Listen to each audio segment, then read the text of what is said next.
Hello, my writing friends. I did it. I'm finally on YouTube. Thank you for encouraging me. Thank you for waiting. I have had to overcome some huge learning curves to get here, but here we are. Welcome.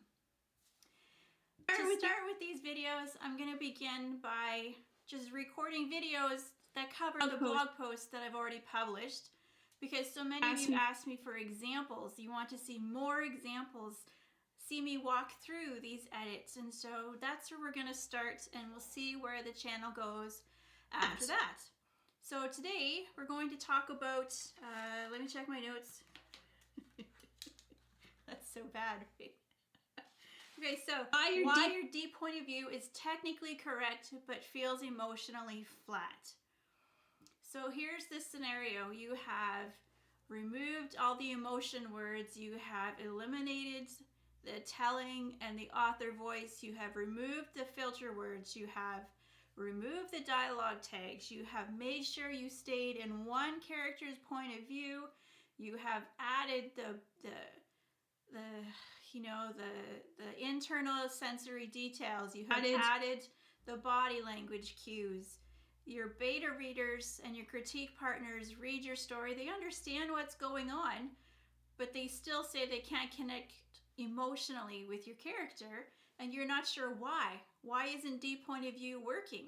And maybe you're just finding that the emotions in your story aren't where you want them to be. They're not landing the way you want them to do. And so here I want to encourage you that it's probably not a grammar problem. It's probably not a skill problem. You have learned all the skills. You have done the work to really figure this stylistic choice of deep point of view out. You've done that work, but you've hit this plateau. You don't know what you're doing wrong, and you don't know how to fix it. So I would posit that perhaps the problem is neutrality, is emotional neutrality, impartiality, this sense of an observer taking in what's going on around them. You did all this work to remove the author voice that was summarizing and explaining, and you removed all of the telling, but did you figure out how to replace all of that with things from the character's perspective? Did you make sure you added the why? Why does this matter to this character right now? What's under pressure, right? What's the meaning behind the pressure? What are they risking? What are they risking in that scene? What are the stakes? Donald Mass talks about emotional stakes. Do you know what they are? What are the consequences of what's going on, or what could happen? Have you really drilled into that? Because that is where the emotional power of deep point of view, where immersing the reader in the character's lived experience really finds your power. That's where you're really going to grab them. Sorry. So let's head to a few examples here, because that's what everyone wants to see. All right. So I have some examples here that are technically correct. There's no deep point of view violations here. There's no emotion words. There's no distance. There's no filter words. There's no dialogue tags. So the phone rang in the quiet living room. Dr. Stevens, your mother's passed, I'm sorry. He thanked the doctor and ended the call. The clock clicked loudly on the wall. He stared at the phone on the coffee table. She was really gone. So when you find your writing has this sense of this and then this and then this and then this cataloging of things that happen, that's a warning sign that you've got impartial details. You have this, how did I put it here? There's no significance. We don't know what the priority is or the why. I mean, he thanked the doctor and ended the call. I mean, maybe the doctor could have called and told him he had toe fungus, right? Toenail fungus. There's no emotional impact or reaction here at all. And that is part of the problem. The reader doesn't know what to care about because the character doesn't seem to care. So let's look at a rewrite. I did these really fast. I I'm sure they're not perfect, but let's just go with it for now. Be kind. So mom flashed up on the caller ID. She never calls this late. So right now we've already set it up, right, that this is out of the ordinary. He thumbed to open the call before the second ring. Hey, everything okay? Mr. John Hughes. He didn't recognize the voice. And so, yeah, there we go. See, a word's already slipped in right there. Yes, who is this? Where's Adeline Hughes? Adeline Hughes is your mother. John had to clear his throat to answer yes. His heart hammered in his chest. It's a little cliche, but it works. This is the local sheriff. I don't know, this is probably not accurate, guys. I didn't research this. I'm here with Adeline. I'm sorry to inform you she's passed away. No signs of trauma. His knees gave out. He slumped into the chair behind him and the phone slipped from his grip and bounced on the carpet. No sound. We could probably break this sentence up, although I like the run-on sentence. I think it just kind of gives that moment that lasts forever kind of feeling. Like she hadn't even existed. He shook his head, tears welling up in his eyes. She was gone. How could she? No, she was supposed to outlive him. That's the stubborn old bat. So I think what I'm going for here is to create that emotional reaction. Why does this matter to this character right now? And in the moment, it's just shock. It's just shock. So it's going to be like a single emotional note that we're hitting right now.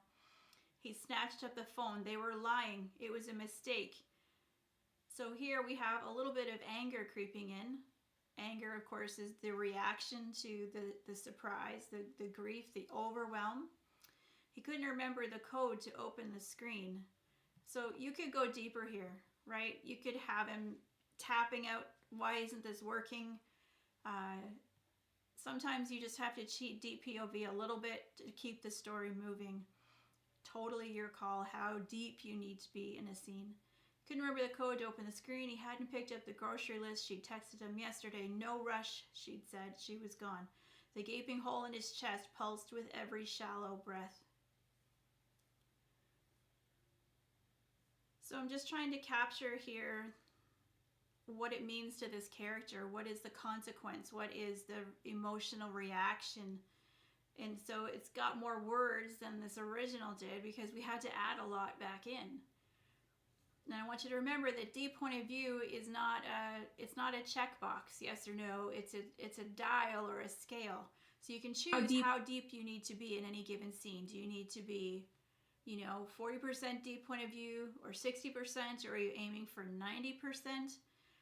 And you can do that scene by scene. You can do that over the course of your whole novel.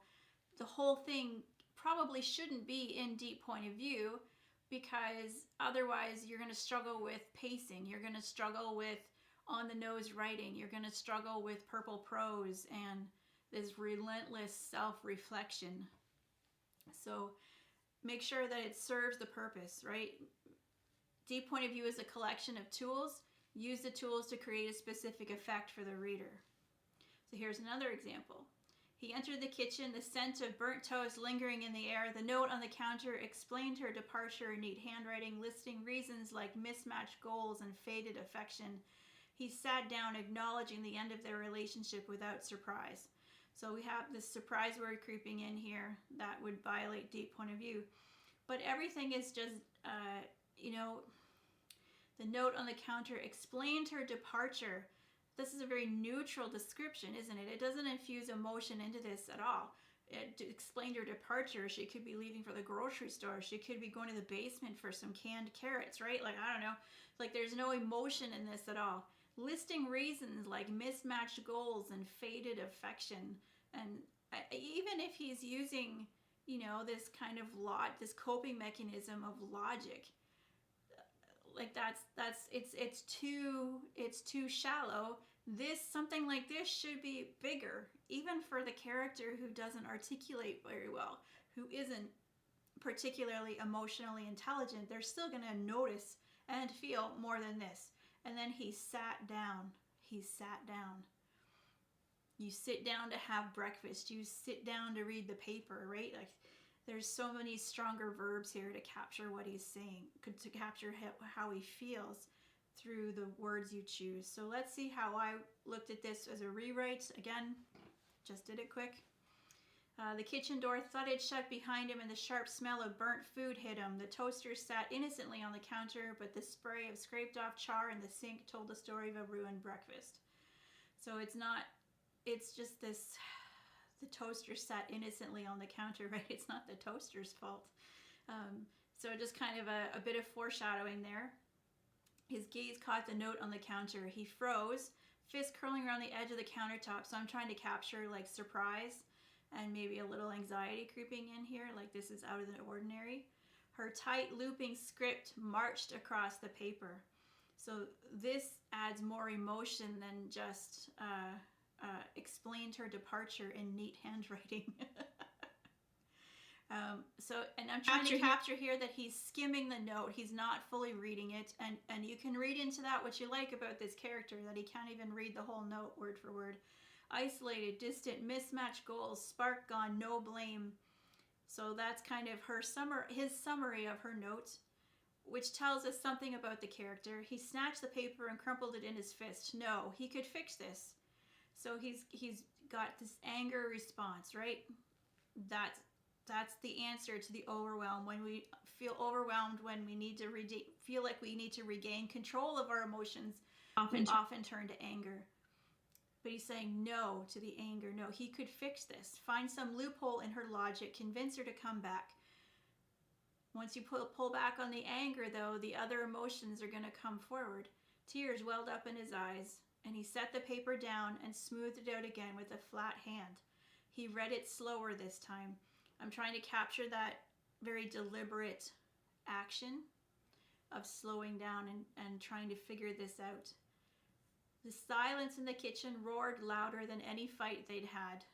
Beneath the hollowing ache in his chest, a feral heat clawed up his throat. So now the anger's coming back. How dare she leave him, leave everything he'd built for her. So now we know why he's angry.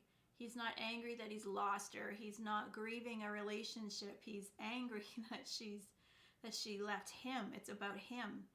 And so, but that specificity is important. That's what the reader needs, that particularity and specificity to care, to connect. So whether they agree with this character or not, they need to know why. They may sympathize or connect with the why more than the specific actions that are taking place. So let's quickly get through one more. He picked up the tablet from the nightstand to check his email. A pic of Alex in new lingerie filled the screen. He grinned. I feel like we could go better than he grinned. He thumbed through more pictures, more of her skin showing. His brow furrowed. A text from Brian popped up. Can't wait to see you, sexy. He closed the app, set the tablet back where he found it. He walked to the window where Sarah was just getting into her car. She waved goodbye like she did every week when she said she was going to Pilates. He was a fool. So we have this neutrality, this impartiality again. We're just observing him. He closed the app. He set the tablet down. He walked to the window. She waved goodbye, and then he has the thought he was a fool. He's not feeling anything. It's very cerebral. And so this may be how this character would react that way, but we have to show the reader what's really going on. What are they not able even to articulate yet? There's going to be physical reactions that even the character can't is feeling, but may not be able to put words to or label yet. And so there's ways to show the reader what's going on. But this is just very distant, right? There's no emotions in this at all. It's very neutral. So when you remove the author voice to summarize and explain, this is often what we get left with. So let's see how I rewrote it. The tablet screen glowed in the dark room like a beacon. I felt like he needed a reason to pick it up. He picked it up and Sarah smiled back at him. New lingerie, a bare shoulder, a saucy wink. He grinned and reclined on the bed, feet up. I wanted a bigger emotional reaction to seeing these photos. He thumbed to the next photo, his grin widened. Nice, very nice. A text popped up. Brian, can't wait to see you, sexy. He stared at the photo, then he scrolled up.